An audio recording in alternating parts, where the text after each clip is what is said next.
দুনিয়া যতই সাজাও বান্দা মনে রাখো তুমিও থাকতা না, দুনিয়াও থাকতো না।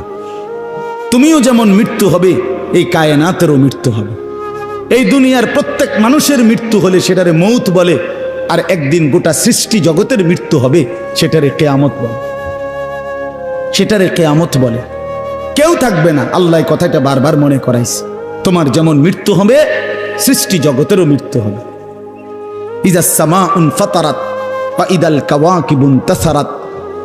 আল্লাহ বলেছেন ইজাস শামসু কুফিরাত। আল্লাহ তাআলা এভাবে বারবার বলছে ইজাস সামাউন শাক্কাত, আসমান ভেঙে যাবে, চূর্ণ বিচূর্ণ হয়ে যাবে, তারকারাজি খসে খসে পড়বে, সূর্য চন্দ্র আলোহীন হয়ে পড়বে। আল্লাহ তাআলা বলেন ইদা রাজ্জাতিল আরদু রাজ্জা, জমিন পাউডারের মতো রেজা রেজা পাউডার হয়ে যাবে। আল্লাহ তাআলা বলছে পাহাড়গুলো তুলার মতো ধুলির মতো উঠতে থাকবে।